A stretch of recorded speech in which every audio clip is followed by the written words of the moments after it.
What's up, guys? So our guy Jin-Woo almost made the biggest mistake of his life after acquiring the orb of avarice. Right, so he contemplated selling it to the hunter's auction. Here, a custodian appraised its amplification rate at an astounding 100%. This revelation left the custodian in awe, and even the most renowned artifact craftsman could only create items with a 50% increase of magic power. Recognizing the orb's immense value, Jin-Woo chose to keep it, later entrusting it to his shadow soldier Tusk. Alright, let's go to that part where he gives it to his shadow soldier Tusk. So when Tusk wielded the orb of avarice, his fire magic became devastatingly powerful. He was able to eliminate multiple high-ranking demons and demon lords within mere seconds. You guys can see here the power just obliterated the shit out of this demon. Despite Tusk being nerfed upon becoming a shadow soldier, the orb of avarice significantly enhanced his destructive capabilities, proving that in the right hands, this artifact is a game changer in the relentless battles against darkness. Incredible. So guys, he was gonna sell it, but if it raises a mage's power by 50%, just what imagine Jin-Woo could do with it. But no, instead he gave it to Tusk, which, as you guys can see here, the power is immense. The power is crazy. So we'll get to the rest of the episode later, but this is incredibly, look at this, boom, right in his face, incredibly destructive, destruction beyond belief. Look at this, even Jin-Woo had to cover up his face because of all the power from the backlash. Now, what is the orb of avarice and where did he get it? If you guys have forgotten, among the most coveted artifacts is the orb of avarice. So we already know that, a magical item of unparalleled significance. The powerful orb was obtained by the formidable Sung Jin-Woo after a fierce battle against the S-rank demon Vulcan. You know, Vulcan was that fat, chubby looking demon. Crafted from the petrified blood of his high-ranking demon, the orb radiates immense magical energy, making it highly sought-after treasure. The Orb of Avarice is not just a beautiful artifact, it doubles the user's magic damage output. The power is directly linked to the strength of its wielder, guys, making it particularly effective in the hands of skilled magic users. Just look at that, guys. It just obliterated the shit out of that demon. And as you guys can see, Jin-Woo is commenting even after it was weakened. He does this much damage, alright? So you guys can see here, Jin-Woo was about to sell something.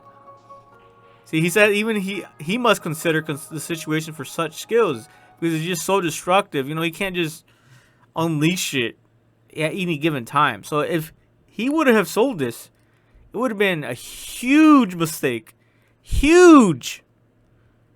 And now that he has seen its capabilities, our boy is just broken beyond belief. This dude is just Jin-Woo.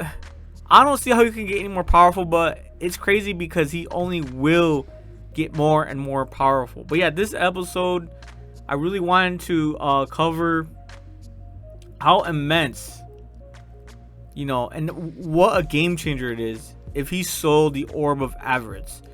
And you know, it's something that we could easily gloss over because this episode contained a lot of just funny moments and a lot of gems, like this guy right here. I'll do a quick roundup.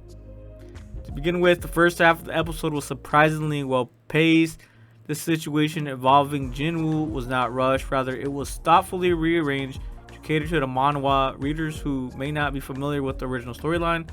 Personally, I appreciated some of the creative changes made to the segment. However, the reassessment scenes felt somewhat underwhelming, primarily due to the animation quality. It is important to note that this episode is considered low priority one, which is evident in the later half. Interesting. The second half, however, raises significant concerns. The introduction of the ant should have occurred in a more impactful setting. Yeah, yeah, there was a scene with the ant here. Let's see, where was it? I thought the ant scene was crazy. You know, they're kind of like just putting it in there really quick.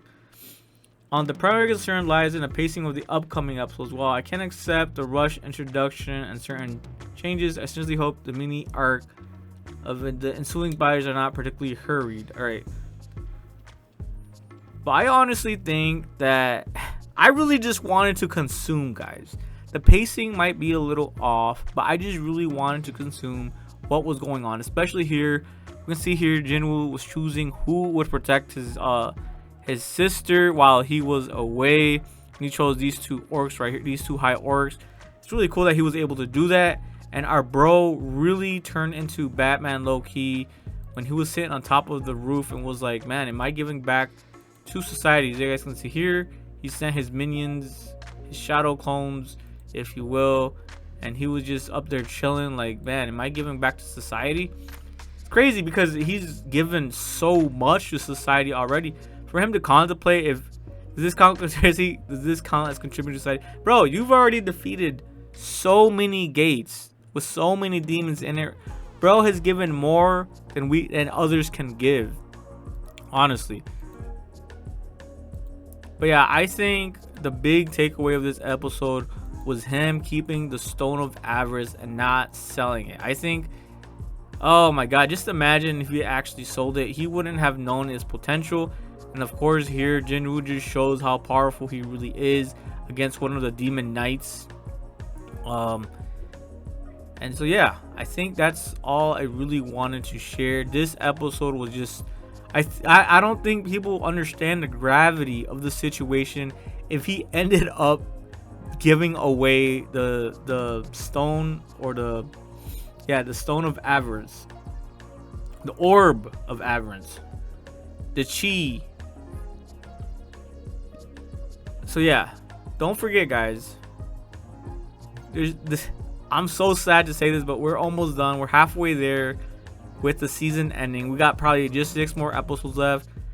Oh man, but yeah, incredible episode. That is all. I hope you guys learned something new. Peace.